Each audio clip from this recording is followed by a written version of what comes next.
და პირველი სასწაული, რომელიც დაფარულ სიღრმეებში ხდება, ხორციელდება გალილეის კანაში. კანა, ეს სიტყვა განუყრელია სახელისაგან კაენი და ჩვენ მეგობრებო, ან კანას ცხოვრებით ვიცხოვრებთ, ან კაენის. ახლა ახსნი რას გულისხმობ. ჯერ დავწერა ორ სახელს, რადგანაც ჩემი აზრით ეს გაგებაში დაგეხმარებათ. სახელი კაენი ასე იწერება: სამი ებრაული ასო, ქ, ი, ნ. ხოლო კანა იწერება ამგვარად.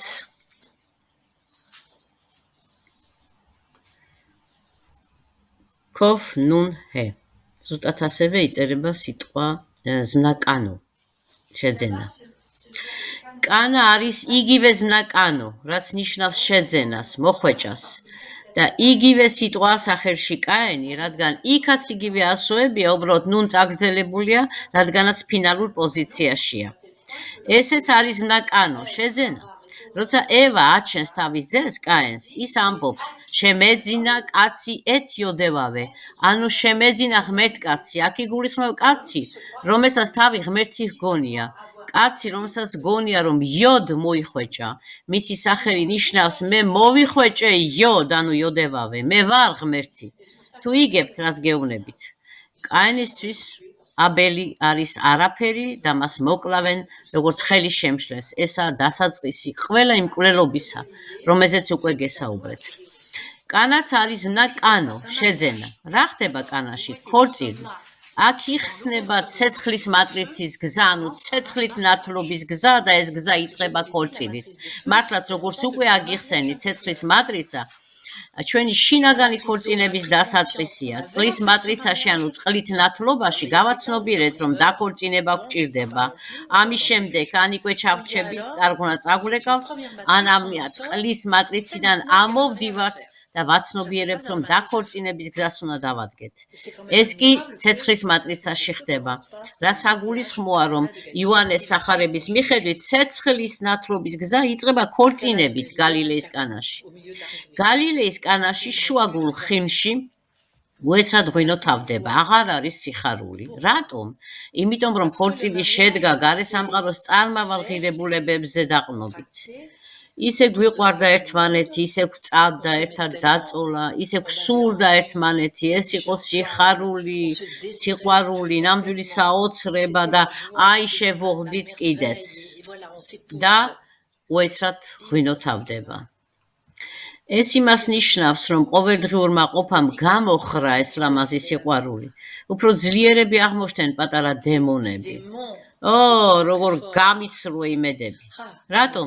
იმიტომ, რომ მეორეზე გადავიტანეთ წადილი უსაზღვროებისა, რომლის დაკმაყოფილებაც მხოლოდ ღმერთს შეუძლია.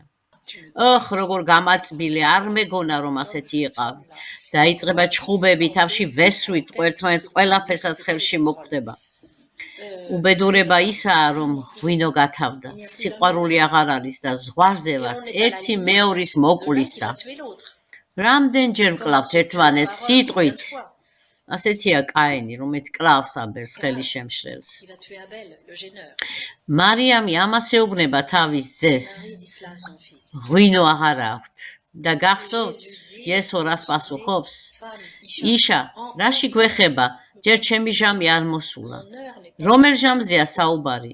აქ საუბარია გოლგოთის ჟამზე, როცა ქრისტე კვლავ მისცემს ადამიანს ღვთაებრივში მიბრუნების შესაძლებლობას.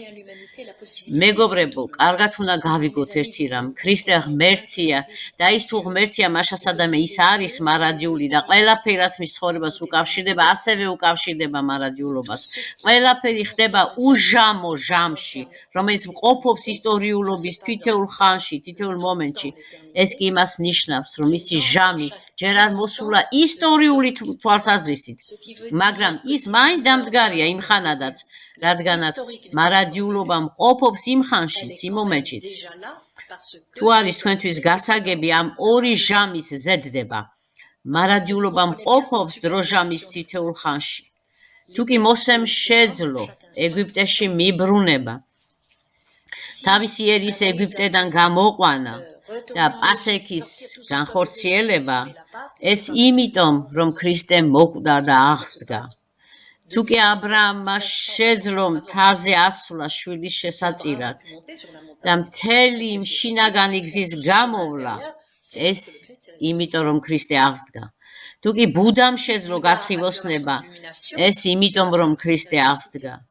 თუ კი ლაოზიმ შეძლო სიწმინდის გასაოცარი გზის გავლა, ეს იმიტომ, რომ ქრისტე აღსდგა. მიუხედავად იმისა, რომ ისტორიულად ეს ჯერ არ იყო მომხდარი, მაგრამ ის ჟამი დამდგარია იმ ხანადაც და მარიამმა ეს იცის, რომ ჟამი უკვე დამდგარია. გასაგები თუ არის, რასაც ვამბობ, კი ძველებისთვის, მაგრამ ვინც პირველად არის მოსული იმათვისაც, რა კი ქრისტე ღმერთია, ის მარადიულია და მაშასადამე ყველაფერაც მას უკავშირდება, უჟამოდ ყოფობს ისტორიული დროის თითოეულ ხანში. ორი ჟამის, ისტორიულის და მარადიულის ზედდება ხდება თითოეულ ხანში და ამიტომაც მიმართავს მარიამი მსახურებს, რომლებიც ანგელოზებს განასახიერებენ და ეუბნება აღასრულეთ ყველაფერი, რასაც ის გეტყვით.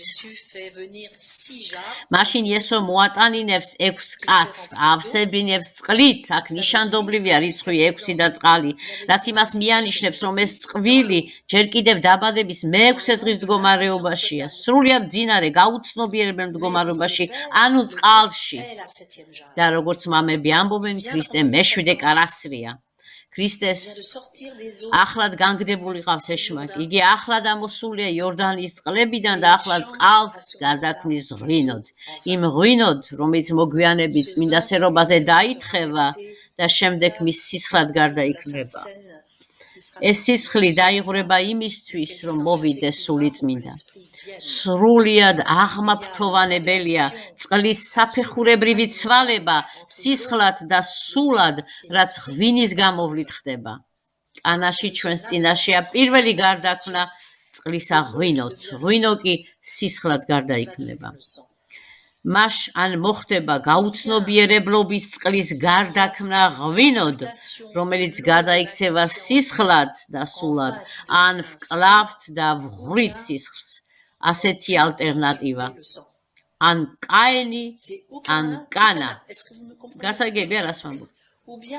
ან შინაგან ქორწინებაზე მუშაობთ მოსიყვარულე გულით და ვიძენთ ღვთაებრივს, ანუ შინაგანი ქორწინების გზაზე დამდგარნი გაუცნობიერებლობის წყლებს გარდავქმნით ცნობიერების ღვინოდ, ან ნებით თუ უნებლიეთ კაენთან ერთად ვკლავთ.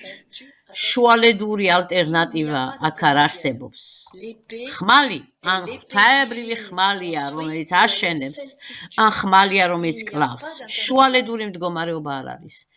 ჩვენ გვგონია, რომ არასდროს ყოფილვართ მკვლელი, მაგრამ რა კი კაცობრიობა სიღრმეში ერთია, თუ არ ვდგავართ შინაგანი გარდაქმნის გზაზე, თანამონაწილენი ვხდებით ყველა იმ უბედურებისა და ყველა მკვლელობისა. გვინდა არ გვინდა, უნებურად ვუწყობთ ხელს მათ, თავს ნუ მოვიტყუებთ. აუცილებელია გავხდეთ პასუხისგებელი არსებები. ყველამ უნდა ვაგოთ პასუხი იმაზე, რაც ხდება. უნდა ვიტვირთოთ საერთოდ ტვირთი. ეს სიტყვა აღნიშნავს ასევე იმას, რაც უნდა შევირთოთ, ანუ მეორე სხვას. ებრაულადაც და ლათინურადაც სიტყვათა თამაშია responsa, ის, ვისაც შევირთავთ. როგორც ხედავთ, იესოს პირველი სასწაული წყლის ღვინოდ გარდაქმნა. იესო, რომელიც ხედავს მთელი კაცობრიობის ტრაგიკულ მდგომარეობას, ცეცხლით ნათლობაში, საკუთარი თავის სიღრმეებში ღვინოდ გარდაქმნის მთლიანი კაცობრიობის წყლებს. ის შეეჭიდება კაცობრიობის არაცნობიერში მოთარეშე დემონებს, შეეჭიდება მათ შინაგან სიღრმეებში სულ სხვა განზომილებაში, ვიდრე ეს გარეგანი განზომილება, რომელსაც ჩვენ ვხედავთ. გარეთ ვხედავთ, რომ ის წყალს ღვინით ცვლის, ღმერთია და ცვლის, რა ადვილია მეგობრებო სინამდვილეში. ეს მოითხოვს არნახულ შინაგან ძალისხმევას და მუშაობას, რომელიც უცნობია ჩვენთვის, თუ გრძნობთ რისი თქმა მინდა. ეს სულ სხვა დროსივცეში ხდება, შინაგან დროსივცეში. ქანას კორწილის ამბავს მოყვება სხვა ამბავი, რომელიც უზომოდ გულში ჩამწვდომია ჩემთვის. ესაა ამბავი სამარიელი ქალისა. სამარიელ ქალთან ქრისტეს შეხვედრისა. ქალი იაკობის ჭასთან მოდის წყლის ამოსაღებად.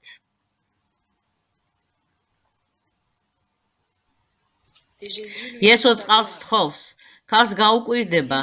იუდეველი სამარიელ ქალს როგორ მთხოვს წყალსო? გახსოვთ ეს ეპიზოდი. იესო ეტყვის, მე შემიძლია მოგცე ისეთი წყალი, რომლის დალევის შემდეგაც აღარასოდეს მოგწყურდება. რას ნიშნავს ეს ამბავი?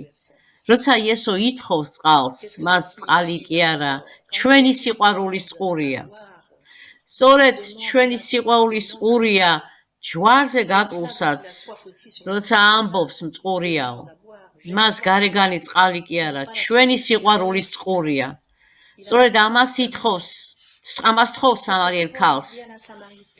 ამჯერად შეძლებს შენ ნამდვილი სიყვარულის გაცემას? უკვე 6 ქმარი ყავდა, ბოლო არც არის შენი ქმარი. ქრისტე წარდგება როგორც მეშვიდე, გესმით? სამარიელს მიენიჭა დაუჯერებელი მადლი, ეპოვა ის, ვისაც ეძებდა, რადგანაც ყველა იმ ქმრებსა თუ შეყვარებულებში ის უსაზღვროებას ეძებდა. არც ერთ მათგანს არ შეეძლო ამგვარი სიყვარულის გაცემა. მას გარდარეული წყურვილი ჰქონდა უსაზღვრო სიყვარულისა, რომელსაც ვერც ერთი მათგანი ვერ მისცემდა და რიგრიგობით ისტუმრებდა მათ. ეს ის არ არის, არც ეს და უეცრად ქალი ხვდება იმას, ვისაც მისთვის მოაქვს უსაზღვრო სიყვარული. რა სილამაზეა ამ შეხვედრაში. ესეც კანას ქორწილია, ხომ გესმით? ამ ამბავს ქანას ქორწილთან მივყავართ. ერთი და იგივე რამ ხდება, 6 მეუღლე და იესო არის მეშვიდე. თუ ამას ვერ ვიგებთ, ესე იგი დიდი ვერაფერი გაგვიგია სახარებისა. ხომ ხედავთ, როგორ განუზომლად მშვენიერია ეს ამბავი. ამის შემდეგ აღარ შევალ დეტალებში, იცით რაც შემდეგ ხდება, შეგიძლიათ წაიკითხოთ კიდეც სახარებაში ამის შემდეგ ქრისტე განკურნავს და განკურნავს.